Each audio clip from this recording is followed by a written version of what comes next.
അശാസ്ത്രീയമായ ഓവുചാൽ നിർമ്മാണത്തിന്റെ ദുരിതം പേറിക്കഴിയുകയാണ് ചെറുവത്തൂർ ഞാണങ്കൈ കണ്ണാടിപ്പാറ റോഡരികിലെ കുടുംബങ്ങൾ. കുത്തിയൊലിച്ചു വരുന്ന മഴവെള്ളം താഴ്ന്ന പ്രദേശത്തെ ഇവരുടെ വീടുകളിലേക്കാണ് വന്നു നിറയുന്നത്. മെക്കാഡം റോഡ് നിർമ്മാണം ആരംഭിച്ചതോടെയാണ് ഇവർക്ക് ഈ ദുരവസ്ഥ ഉണ്ടായത്. This news sponsored by Boby Chemmanur international jewellers.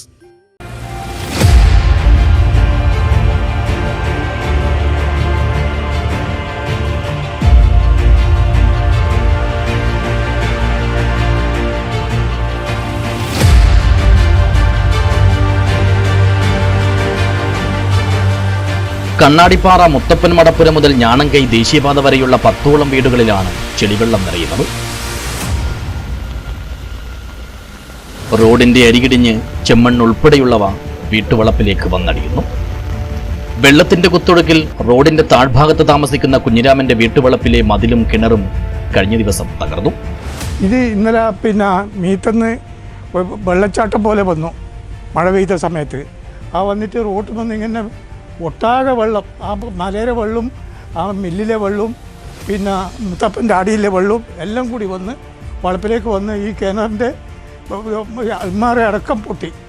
അപ്പുറത്തെ വന്നിട്ട് അപ്പുറത്തെ വീട്ടിൽ മോളെ വീട്ടിലേക്ക് അതിൻ്റെ ഉള്ളിലേക്ക് ചളി കയറി. എല്ലാം വെള്ളം കെട്ടി നിന്ന് മുട്ടോളം വെള്ളം അതിൻ്റെ ഉള്ളിൽ കയറി. ഈ വീട്ടിൻ്റെ അടുക്ക തന്നെ വീട് ഒലിച്ചു പോകുന്ന സൈസിൽ വെള്ളം ഒലിച്ചു വന്നു. അതെല്ലാം ഇവരെ അപാകത കൊണ്ടാണ്. താറിങ്ങിൻ്റെ ആ ഭാഗത്ത് ഊച്ചാലില്ലത് ഭാഗത്തെ വെള്ളം പറ്റ ഇങ്ങോട്ടാണ് വരുന്നത്. ആ ഭാഗത്ത് മുമ്പ് വെള്ളം പോയിക്കൊണ്ടുണ്ടായിരുന്നു. ഇപ്പോൾ 2 കൊല്ലമായിട്ട് വെള്ളം കംപ്ലീറ്റ് ഈ ഭാഗത്താണ് വരുന്നത്. ഇവർ റോഡ് പണി എന്തോ തുടങ്ങി, അന്ന് മുതൽ നമുക്ക് ദ്രോഹം തുടങ്ങി. ഇത് എന്ത് വന്നാലും നേരെയാക്കി തരണം. മഴവെള്ളപ്പാച്ചിലിൽ അരികിടിയുന്നത് തുടർന്നാൽ ഒരുപക്ഷെ റോഡിന്റെ നിലനിൽപ്പിനെ തന്നെ ഇത് ബാധിച്ചേക്കും. ദൂരപ്രദേശങ്ങളിൽ നിന്നുള്ള വെള്ളം പോലും ഈ പ്രദേശത്തെ വീടുകളിലാണ് വന്നു പതിക്കുന്നത്.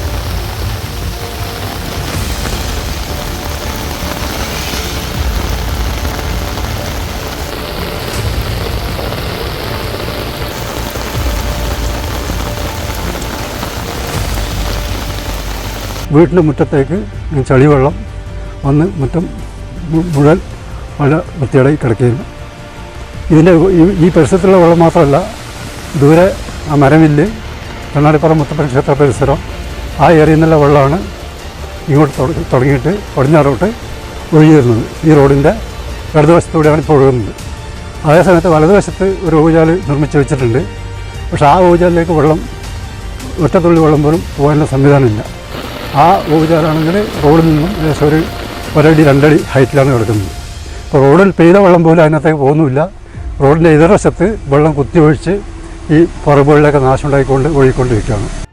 ഓവുചാൽ നിർമ്മാണത്തിലെ അശാസ്ത്രീയതയാണ് പ്രശ്നത്തിന്റെ രൂക്ഷത വർദ്ധിപ്പിക്കുന്നത്. റോഡിന്റെ നിരപ്പിൽ നിന്ന് താഴ്ന്നു കിടക്കേണ്ടതിനു പകരം 1/2 മീറ്ററോളം ഉയരത്തിലാണ് അഴുക്കുചാൽ നിർമ്മിച്ചിരിക്കുന്നത്. ഇതുകാരണം റോഡിലെ വെള്ളം ഓവുചാലിലേക്ക് ഒഴുകിയെത്തുന്നില്ല. മാത്രമല്ല, ഇവിടെ 200 മീറ്ററോളം ഭാഗത്ത് ഡ്രൈനേജ് നിർമ്മിച്ചിട്ടുമില്ല.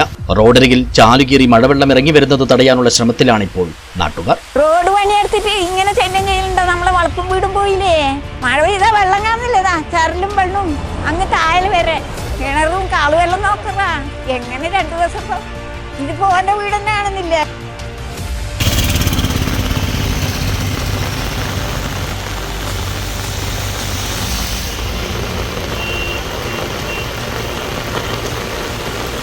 മഴ കൂടുതൽ ശക്തമാകുന്നതോടെ കുത്തിയൊലിച്ചു വരുന്ന മഴവെള്ളത്തെ എങ്ങനെ പ്രതിരോധിക്കുമെന്ന ആശങ്കയിലാണ് പ്രദേശത്തെ കുടുംബങ്ങൾ.